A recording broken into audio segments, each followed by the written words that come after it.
আজকে আমি এটিএম আজহার সাহেবের এই রায় ঘোষণার পরে দল মত নেই, সারা দেশের মানুষ সব খুশি, আলহামদুলিল্লাহ। এমনকি অনেকে বলছে এই 13 বছরে ওনাকে বিনা কারণে যে কষ্ট দেওয়া হয়েছে এর ক্ষতিপূরণ দেওয়া দরকার রাষ্ট্রের। অথচ দেখলাম কয়েকটা উল্লুক আর ভাল্লুক যাদের জন্মের ঠিক নেই, এইরকম কিছু মানুষ পেছনে আমার মনে হয় মানুষ নেই, ওই কয়েকটা ছাগলের 3 নাম্বার বাচ্চার মতো লাফাচ্ছে। এরা বলছে যে না, এ রায় ঠিক হয়নি। রায় কি তোমার কাছে এখন হাসিনার মতো জিজ্ঞাসা করে দেওয়া লাগবে? আজ কত মানুষ আন্দাজে আমাদের ওপরে দোষ চাপিয়ে দেয়। এই 54 বছরে যে মানুষগুলো মিথ্যা দোষ আমাদের ওপরে চাপিয়েছে, জাতি কিন্তু আজকে সব স্পষ্ট হয়ে গেছে। আজকে বিচারের এই রায়ের মাধ্যমে প্রমাণ হয়েছে এতদিন যা বিচার ছিল সবগুলো বানোয়াট, মিথ্যা আর নিজের মন মতো তৈরি করা। এটা অন্তত আপনারা না বুঝলে আমি নিজে তো বুঝি, কারণ আমি নিজে ভিকটিম। 3 বছর আমি জেল খাটলাম, কোন কারণে আমি আজ পর্যন্ত নিজেও জানি না। অথচ আমারে মামলা দিয়েছিল আমি নাকি সংসদ ভাঙার জন্যে তরবারি নিয়ে গেছি। একজনকে আমি পাঠিয়েছিলাম যে সংসদে যাও, তরবারি নিয়ে ভেঙে ফেলো। অথচ এই সংসদ সদস্য প্রার্থী আমারে ঘোষণা দিয়েছে কুষ্টিয়া থেকে। তা আমি যদি সংসদই ভেঙে ফেলবো তা আমার প্রার্থী হওয়ার দরকার কি? এরপরে মামলার 2 নম্বরে আমার দিয়েছে যে আমি নাকি আনসারুল্লাহ বাংলা টিমের প্রধান। ও সাঁতাসে কি আমি আজ পর্যন্ত জানি না। ভেতরে যাওয়ার পরে একজনকে পেয়েছিলাম, ওনার নাম হচ্ছে আব্দুল মতিন, আর 17 বছর জেলে আছে। ওনারে বললাম ভাই আপনার কি মামলা? বলছে আমি আল্লাহর দলের প্রধান, সারা বাংলাদেশে আল্লাহর দলের সভাপতি আমি। আপনি আল্লাহর দলের সভাপতি, সেক্রেটারি কে? বলছে আমার ছেলে। সভাপতি উনি, সেক্রেটারি ওনার ছেলে, সারা বাংলাদেশে আর কেউ নেই। আমার যে বিচারপতি ছিল উনি আমার নিজে খাস কামরায় নিয়ে বলেছে, হুজুর আমার হাত এই 3 বছর বাঁধা ছিল, আমি কিচ্ছু করতে পারি নাই। এই মামলাটা 30 বার তুলেছিলাম, সিএমএম কোর্ট, জজ কোর্ট, হাইকোর্ট মিলে, একবারও জামিন দেয়নি। দিলেই বলে না, হবে না। এই লাল দাগ মারা আমার আর মামুনুল হকের।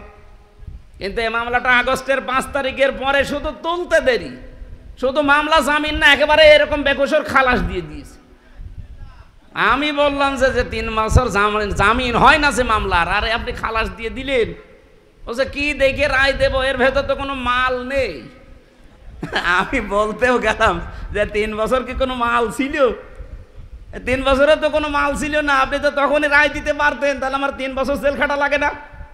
হুজুর কিছু করার নেই, আমার হাত বাঁধা ছিল, এখন হাত খোলা আছে, এখন আমি ন্যায় বিচার করতে পেরেছি। এতদিন এই 13 বছরে ওরা হাত বাঁধা ছিল, ওরা এই জন্য ন্যায় বিচার করতে পারেনি। এখন হাত খোলা আছে, এখন যে যার জায়গা থেকে হালকা ন্যায় বিচার করতে পারছে। এ কথা বলেন না কেন?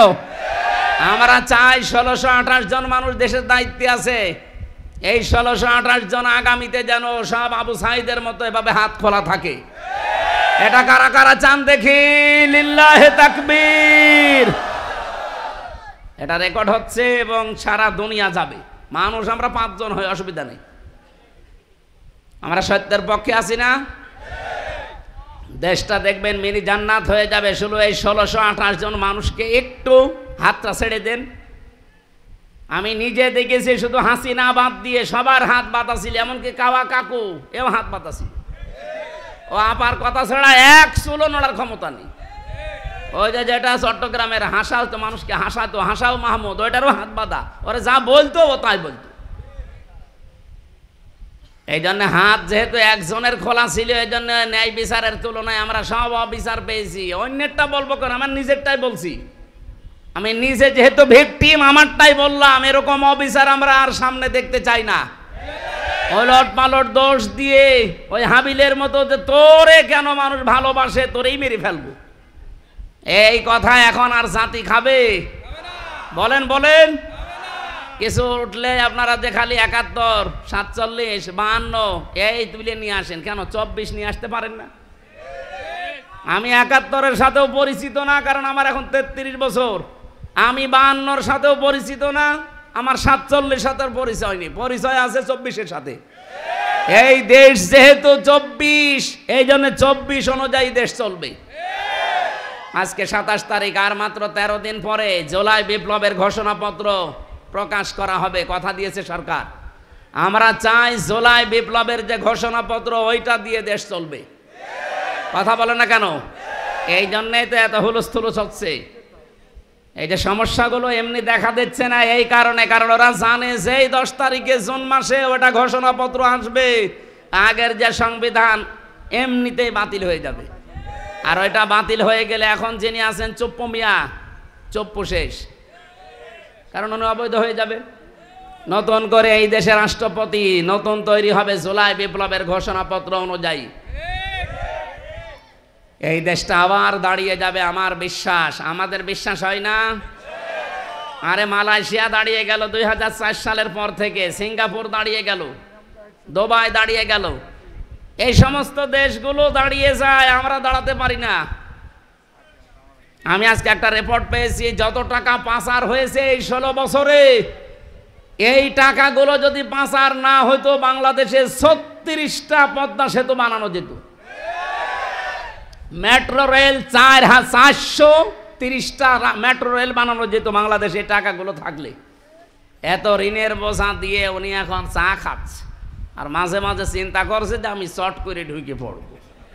আপনি চট করে ঢুকে পড়বেন কি করে? যাদের আশায় আসবেন তারাই তো একটা একটা করে হাওয়া হয়ে যাচ্ছে।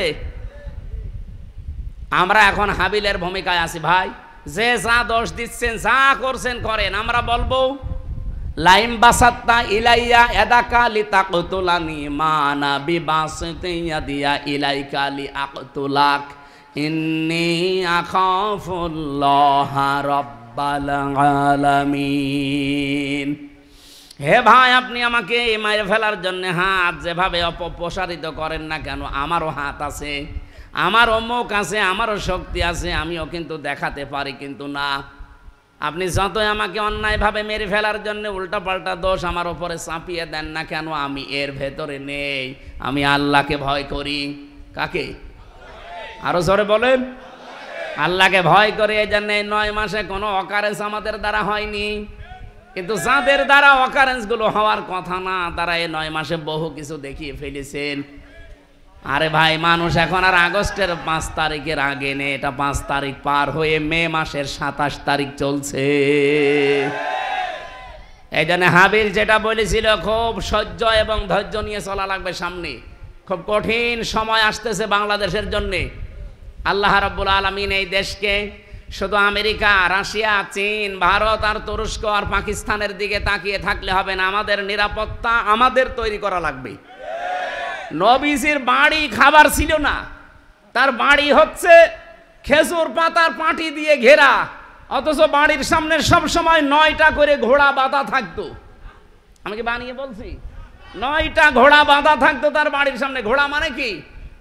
যুদ্ধের সরঞ্জাম। আমার মনে হয় বাংলাদেশ এখন এই শক্তিতে বলিয়ান হওয়া লাগবে। আর দরকার হয় 2 বেলা খাবো, 1 বেলা খাবো না, কিন্তু শক্তি লাগবে এমন, ইকাতিলুনা ফি সাবিলিল্লাহ ফায়াকতুলুনা ওয়া ইউকতালুন। তারা আল্লাহর রাস্তায় সংগ্রাম করবে, লড়াই করবে, মারবে এবং মরবে। নাকি মরবে এবং মারবে না, আগে মারবে তারপরে মরবে। তারপরে মারতে না পারলে মরবেন কি করে? এই জন্য আগে মারার তারপরে মরা। এই মারার জন্য যে সমস্ত জিনিস দরকার, এই জিনিসগুলো এখন তৈরি করার সময় আসতেছে। ওরা আমাদেরকে মিডিয়া দিয়ে মারে, আমাদের মিডিয়া হাতে নেওয়া লাগবে। ওরা আমাদেরকে ডাক্তার দিয়ে মারে, আমাদের ছেলে মেয়েদের সামনে ডাক্তার বানানো লাগবে। এক কথা বলেন না কেন? ওরা সচিব দিয়ে মেরে ফেলেছে, এখন ছেলে মেয়ে সামনে যা আসবে সচিব বানানো লাগবে। ওরা ডিসি, এসপি, টিওনো, এসি এগুলো দিয়ে মারে, আমাদের ছেলে মেয়েদেরকে এখন ওই জায়গায় তুলে দেওয়া লাগবে। এতদিন নাই কোটা কোটা ছিল, মেধা ছিল না, এখন মেধা এসে গেছে। আমার বিশ্বাস বাংলাদেশে যারা আসল মেধাবী দেশপ্রেমিক, এই 1628টা জায়গায় শুধু বসলেই এ দেশটা আবার মিনি জান্নাত হয়ে যাবে ইনশাআল্লাহ।